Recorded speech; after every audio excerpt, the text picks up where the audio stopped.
shot and is he breathing? No, I don't think so. Alright, when did this happen? Like 5 minutes ago. Alright. And how many is injured? Is it just him? Yes, it's just him. A woman who deputies say made a 911 call last month has been charged with her boyfriend's murder. The Lenoir County Sheriff's Office says Nyasia Perkins and Calvin Colley were arrested Wednesday and charged with first-degree murder and felony conspiracy in Quentin Gray's death. Deputies say both Perkins and Colley were arrested yesterday at their places of work in Kinston. Deputies won't say where that happened, but did confirm the two worked together. The 26-year-old woman lives in Lenoir County, while deputies say the 29-year-old man is from Goldsboro. Oh, yeah. It seems like everybody around me keep leaving. Play with my feelings and I don't give them a reason. They take my heart and they break it all into pieces. It seems like everybody around me keep leaving. It seems like everybody around me keep leaving. Play with my feelings and I don't give them a reason. They take my heart and they break it all into pieces. I ain't talking about magic. Niggas get killed in this building, it's tragic. Gotta stay focused, you lose when you sleeping. Watch how I'm moving, I move with precision. All of these hoes be choosing and picking. Can't do how I do and I do how I did it. They not in my lane, no, they not in my league. Ain't on my level, we cannot compete. We not together, you not on my team. Don't see no one better, like who hot as me. It was just after midnight on December 8, 2024, when Lenoir County Dispatch received a 911 call. The voice on the other end was frantic, shaken, barely able to string together words between gasps of breath. A man had been shot. The caller, 26-year-old Nyasia Perkins, told the operator that she had been in bed when she heard gunshots. She said she hid her children under the bed, afraid of whoever was inside her home. Her boyfriend, 30-year-old Quentin Lee Gray, known to many by his rap name Hoodrich Montana, had been shot multiple times in the living room. The suspect? According to Nyasia, she had no idea who it was or where they had gone. But when first responders arrived, the scene didn't match her story. There were no signs of forced entry. No broken windows, no kicked-in doors. Just Quentin, lifeless on the floor, with his two young sons nearby. At first, it seemed like a tragic home invasion, a robbery gone wrong. But investigators quickly realized the story wasn't adding up. The inconsistencies, the missing details, and the way Nyasia carried herself in the days following the murder all pointed to something else. Something planned. What really happened that night in the quiet home on Sweet Amy Lane? How did a grieving girlfriend become the prime suspect in a brutal murder? And why was her co-worker, 29-year-old Calvin Colley, arrested alongside her just weeks later? Quentin Lee Gray was a man with big dreams and even bigger responsibilities. At 30 years old, he was on a path that many in his community recognized. Trying to balance the weight of ambition with the reality of fatherhood. To his friends and fans, he was Hoodrich Montana, a rising rapper in North Carolina, working hard to make a name for himself in an industry that doesn't hand out success easily. But to those who knew him best, he was simply Quentin, a devoted father, a hardworking man, and someone who made sure his family always came first.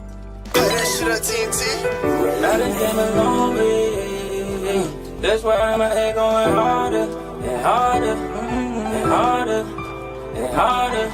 I've been going hard, but I gotta go harder. I done came far, but I'm tryna go farther. I've been going hard, but I gotta go harder. I done came far, but I'm tryna go farther. I've been going hard, but I gotta go harder. I done came far, but I'm tryna go farther. I've been going hard, but I gotta go harder. I've been came far, but I'm tryna go farther. I had to aim for the stars, cause I came from the block. I'm certified, they heard a lie, here they think that I'm not. Went from the bottom, now I'm ballin', now my name on the top. And I be shining, I got diamonds in my chin. Quentin grew up in La Grange, North Carolina, a small town where everybody knew everybody.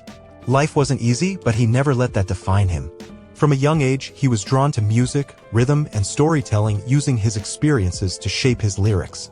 He had the voice, the drive, and the hunger, but more than that, he had two little boys depending on him. For Quentin, Gianni and Amiri were everything. Friends say he was the kind of father who was always present, playing outside with his boys, taking them places, making sure they knew they were loved. He didn't just talk about being a dad, he lived it. Even when money was tight and things got tough, he always made sure his children had what they needed. His goal wasn't just to make music, it was to create a better life for them. He spent long nights writing lyrics, recording tracks, and planning his next moves, hoping that one day his music would take off and provide him with the kind of success that would allow his family to thrive. But dreams can be fragile, and in a town where opportunities are scarce and struggles are plenty, Quentin knew that success wouldn't come easy. He stayed focused, kept grinding, and tried to avoid distractions. But some things you can't see coming, especially when they come from the person closest to you. His life with Nyasia Perkins, a relationship that wasn't what it seemed. Quentin had been in a relationship with Nyasia Perkins for years. Together, they had built a life in their quiet home on Sweet Amy Lane, raising their 2 boys under the same roof. From the outside looking in, they were a family just like any other. Social media showed happy pictures, loving captions, and birthday celebrations.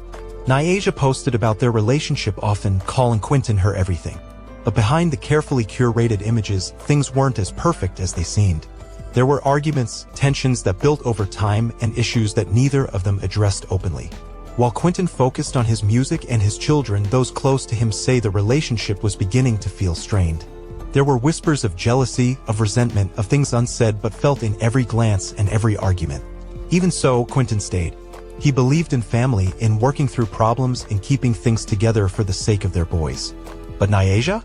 She had other plans. And in the weeks leading up to his murder, her actions spoke louder than any words ever could. She wasn't grieving the loss of a relationship. She was planning something else entirely. Quentin didn't know it, but his fate had already been sealed. And the person responsible for it slept just a few feet away. It was just after midnight when the Lenoir County Sheriff's Office received a frantic 911 call. The voice on the line was Nyasia Perkins. Shaking, panicked, breathless. And is he breathing? No, I don't think so. Alright, when did this happen? Like 5 minutes ago. Alright. And how many is injured? Is it just him? Yes, it's just him. Alright, and how many suspects were involved? I don't know, sir. I was there with my bed and I just heard gunshots. Alright. Put him under the bed. Where's that suspect at now? Do you know? No, sir. A child could be heard crying in the call's background. Now, neighbors told WITN that Gray was the father of 2 boys. The woman who told 911 that she didn't know where Gray was shot as he was lying on his stomach. Now, deputies have yet to release any information on a suspect or a possible motive. The call lasted less than 2 minutes. A desperate plea for help. A scene of chaos unfolding. But when authorities arrived at the house on Sweet Amy Lane, what they found didn't match Nyasia's story. Quentin Lee Gray lay motionless in the living room, shot multiple times, blood pooling beneath him, his body positioned unnaturally as if it had been staged. His 2 sons, Gianni and Amiri, just children, were still inside the house. Deputies swept the home, searching for any sign of an intruder, any sign of a break-in, a struggle, a forced entry. But there was nothing. No broken windows. No doors kicked in. No sign of anyone forcing their way inside. The only people in the house were Nyasia and the 2 boys. From the start, something felt off to investigators. Nyasia was shaken but composed. She answered their questions, but her story had gaps, pauses where they shouldn't have been, details that seemed uncertain. She claimed she had been asleep in bed with her children when she heard the shots. She didn't see who did it. She didn't know where they went. And yet, there were no footprints leading away from the house. No signs of anyone running. No missing valuables. Whoever shot Quentin had been let inside. Or maybe they had never left. The next day, Nyasia took to social media. Her first posts were filled with grief, words of loss, of love, of heartbreak. "It's about that time, bae. I'm glad I gave you your flowers while you were here. I love you, thank you for everything. Me, Gianni, and Amiri love you. I wish this never happened to you, Hoodrich, Montana." Friends and family flooded the comments. Condolences. Shock. Questions. But then, just 2 days later, something changed. Her tone was no longer one of mourning, it was anger, control, exclusion. "Everybody that think they going to be at Hoodrich, Montana service, y'all not. He only F*** ed with a few and they know who they are." The shift was sudden, almost as if her focus had moved away from loss and onto something else. People started to question it. Was this grief? Or was this guilt? Why was she so quick to take control of his memorial, shutting people out? Why did her words sound more defensive than mournful? The people who knew Quentin best, his friends, his family, the ones closest to him, couldn't shake the feeling that something wasn't right. And as investigators continued digging, they would soon uncover a truth that no one was prepared for. From the moment police arrived at the crime scene, something didn't sit right.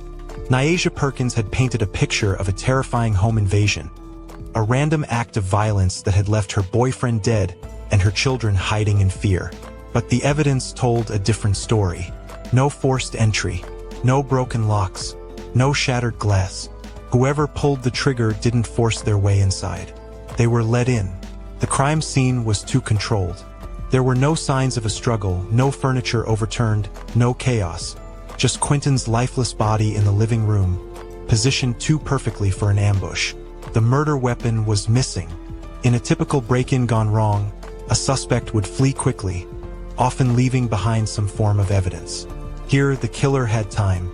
As investigators pressed Nyasia for more details, her story started shifting. She had been in bed with her children when the gunshots rang out. She didn't see anything. She didn't know who did it. But then, her timeline didn't match up.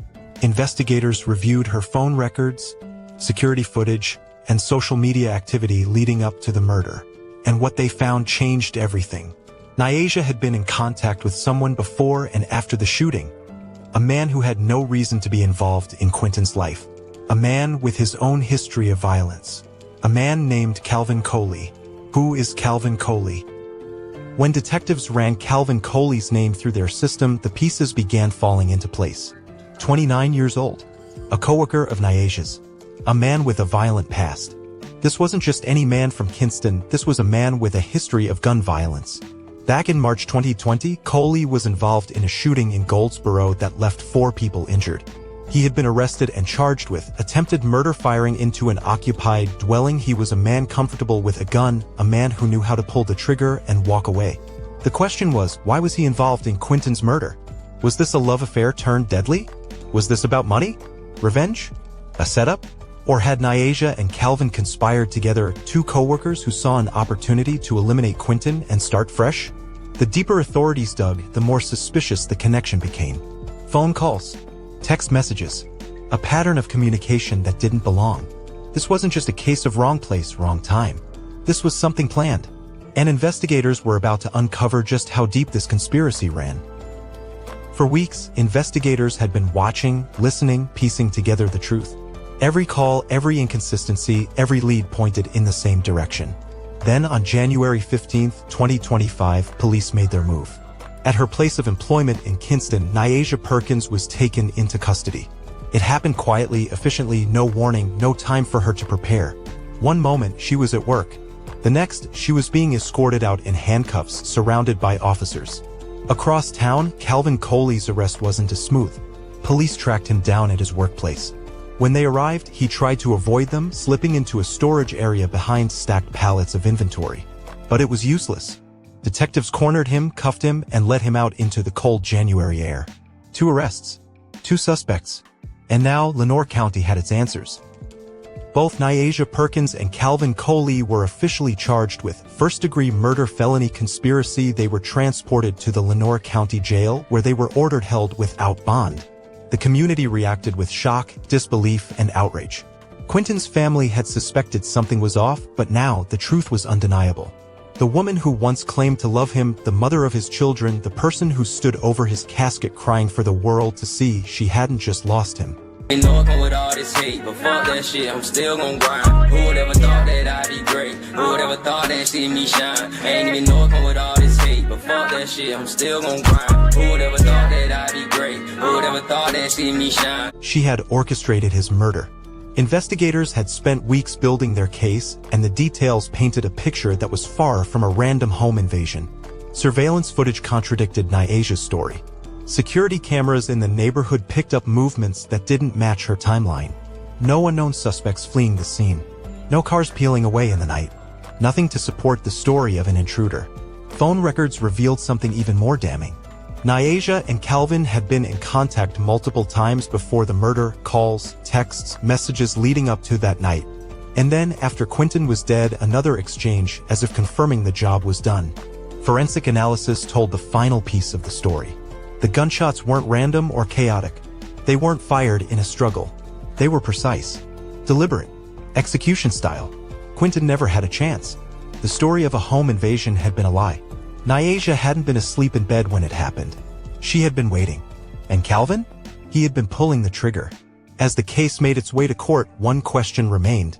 Was this a murder for money? A crime of passion? Or something even deeper? The truth was coming, and there was nowhere left to hide. The morning of January 16, 2025, the Lenoir County courtroom was packed. The air was heavy, tense, silent, except for the occasional whisper from the crowd, family, reporters, neighbors who had come to see justice unfold. At exactly 9, Nyasia Perkins and Calvin Coley were led into the courtroom, shackled at the wrists and ankles. Nyasia's face was blank, her once public displays of grief now replaced with something colder, emptier. Calvin, the man accused of pulling the trigger, barely looked up. Then came the moment that everyone had been waiting for. The charges were read aloud. First-degree murder. Felony conspiracy. If convicted, both Nyasia and Calvin could face life in prison without parole. Prosecutors wasted no time laying out the damning evidence. The phone records, the surveillance footage, the forensic analysis. The inconsistencies in Nyasia's 911 call. The cold, calculated nature of Quentin's murder. This, they argued, was not a crime of impulse. It was premeditated, planned, a setup. But when the judge asked the defense if they had any statements, any response to the overwhelming evidence, they said nothing. No plea, no explanation, no denial, just silence. Nyasia's family sat quietly, their faces expressionless. No one reached for her, no one wept for her. But Quentin's loved ones? They were seething with pain, anger, and an unshakable sense of betrayal. His mother wept in the front row. His friends shook their heads in disbelief. And his 2 young sons, the ones who had been in the house that night, were left without a father. Nyasia had taken away the man who loved them the most. And for what? The community reacts. News of the arrests and court hearings spread fast. Quentin had been well known, not just in his neighborhood, but throughout Kinston and La Grange. His fans, his friends, even strangers who had followed his music, they all had the same question. Why? Why would Nyasia orchestrate the murder of a man she had shared a life with? Why would she post tributes online, only to be exposed as the one behind his death? And Calvin, what did he gain from this? There were rumors, speculation. Was this about money? A new relationship? A debt unpaid? But one thing was certain, Quentin was gone. His children were now fatherless. His dream of success had been stolen. And the case wasn't over yet. Authorities hinted at the possibility of more suspects, suggesting that someone else knew more than they were letting on. As the trial loomed ahead, the public braced for more revelations, more lies uncovered, and a hopefully justice for a man who had trusted the wrong person. But the truth? It was still unraveling. And the story was far from over. Betrayal is a wound that cuts deeper than any bullet. Quentin Lee Gray trusted the woman he built a life with, the mother of his children, the person who once stood by his side. But in the end, she wasn't his protector. She was his downfall. His life was taken in cold blood, not by a stranger, but by someone who knew exactly how much he had to lose. Now, his 2 sons are left fatherless, growing up with the knowledge that their mother was behind the tragedy that tore their family apart. His family grieves, his friends seek answers, and his community is left questioning how something like this could happen. What drives someone to commit such a cold and calculated betrayal? Was this planned from the very beginning, or did something push Nyasia and Calvin over the edge? We want to hear your thoughts. Do you think justice will be served? Do you believe there are more pieces to this story waiting to be uncovered? Because the truth isn't always what it seems. And sometimes the most dangerous people are the ones you trust the most.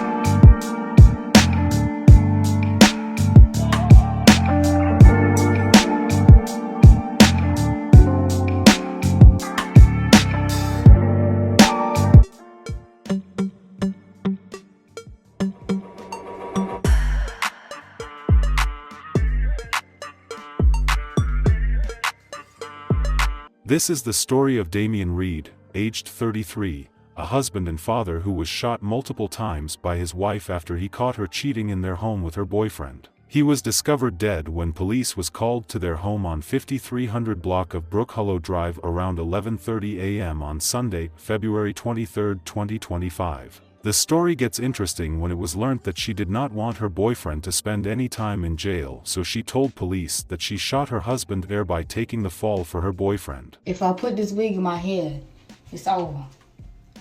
If I put this wig in my head, it's over. If I put this wig in my head, it's over. But you bitches, cause that bitch finna be mad, okay? This story will be taking us to Jackson, Mississippi. Known as the City with Soul, Jackson is Mississippi's capital and largest city, centrally located and nestled at the crossroads of Interstates 55 and 20. Jackson, Mississippi has a crime rate that is lower than the national average for property and violent crime, but there are still issues with crime and safety in the city. Damen Reed, age 33, was from Atlanta, Georgia but lived in Jackson, Mississippi. I was all in her guts. I know from the way she screamed at me. Damen was a goal-getter. He made money by trying his hands on so many businesses.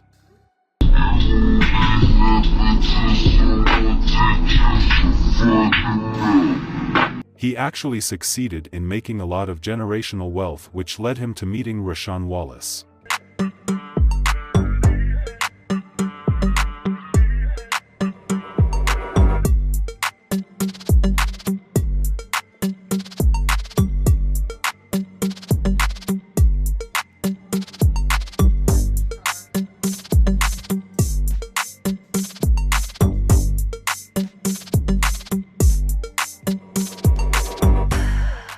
Rashawn Wallace, age 30, seemed like a very great lady initially. She was on top of her game too, so they were a great match. She was an aspiring rapper in her early days but ultimately failed at it. Hey, cost a lot of money just jump like this. Woo! Bitch, you better watch my kicks. These double C's on my feet. Bitch, you better not play with me. It costs when you fucking with me. These bitches they fucking for free. Ho, get the fuck off my line. You petty, you wasting your time. Finna let you speak to the line. I'ma pull up with a stick, let's spit. Chopper got a kick, it's gon' spray your ass down. Ayy, and you know I won't miss. Weak ass hoes ain't talking my shit. Bitch, you know I'ma pop my shit. Pussy ass hoe, you can't stop shit. Gone on that till you get dropped, bitch. I'm pretty black and you bitches can never claim they won't see me, but bitches, whatever. Fuck around, I'ma lay your ass down. Get on my level, you ain't about that cheddar. I woke up, had a dream about P. He like, yo, shit jamming. Yeah, it slaps low key. He say, I got a deal for you, so come fuck with me. I almost dropped a tear. Damn near, couldn't even see. I'm like, bet. I went and got my tickets and I hopped up on the jet. She eventually delved into something else after no success as a rapper. She became a nurse where she excelled. You gotta have that mindset that quitting is not an option. Give up? Who me? Never. Stop? Who me? Never. That's for the next guy. That's for the next girl. But not me. Why? Because I don't quit. That ain't how I do it. That ain't how I roll. I never give up. You must understand that there will come a time in your life that circumstances are going to challenge you no matter what you do. But you must never give up. Don't let the obstacles discourage you and make you believe that it's not meant to be. Pursue when it's hard. Pursue even when it would make more sense. They eventually got married and had kids together. She posted videos of them online taunting those who were willing to be taunted.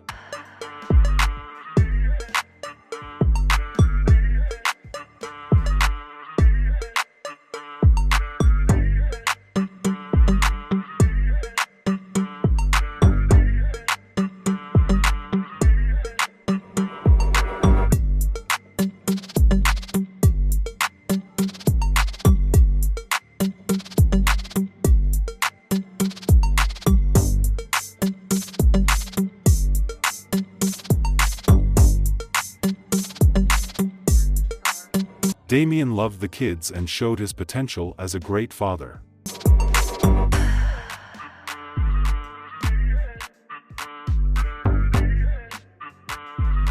He really loved their kids and was there for them anytime they needed him. You can't drive. Look, you're not even looking at the road. Watch the road. Watch the road. Bro, how you driving? You just turn this shit on. Dawson, we gotta turn. We gotta turn. Turn. We gotta turn.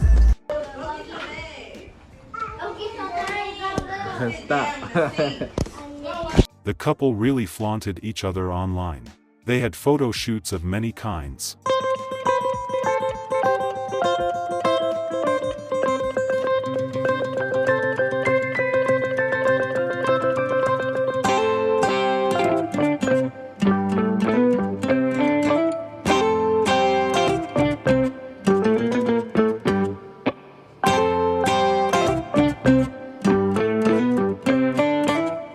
On her birthday, he posted some messages for her on social media.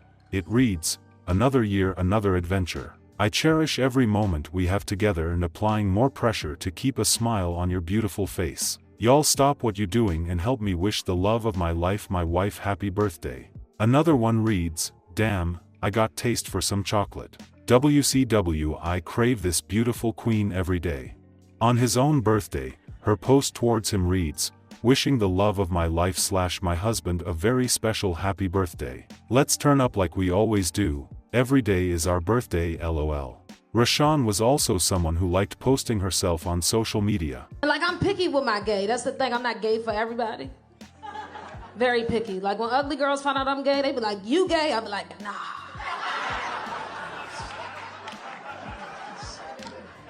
It has absolutely nothing to do with you.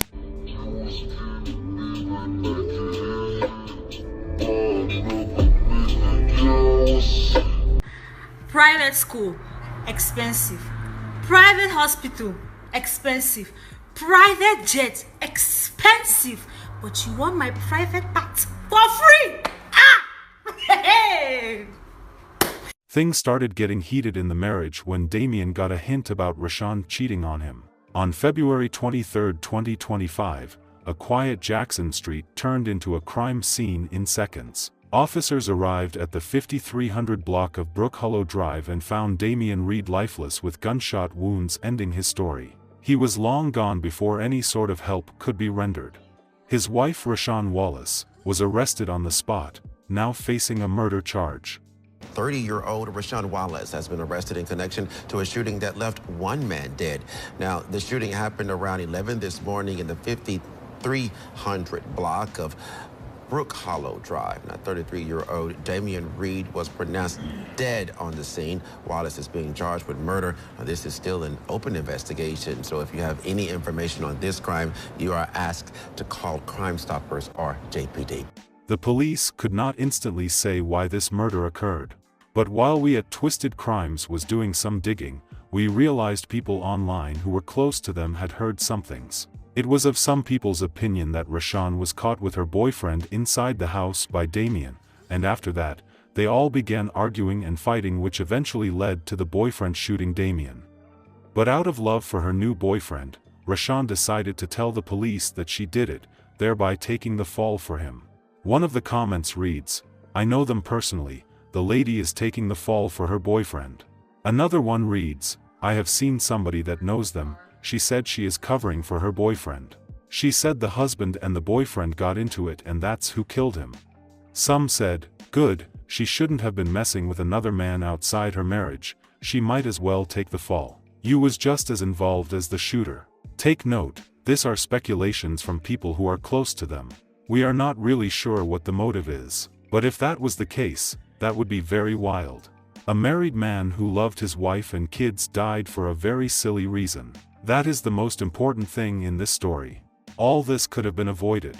We hope police finds out the real truth in this case. It's sad that the kids will have to go through all this tough times because of some silly decisions. We do hope people can hold back their emotions when upset with their partners. Our sincere condolences to the friends and families of Damen Reed.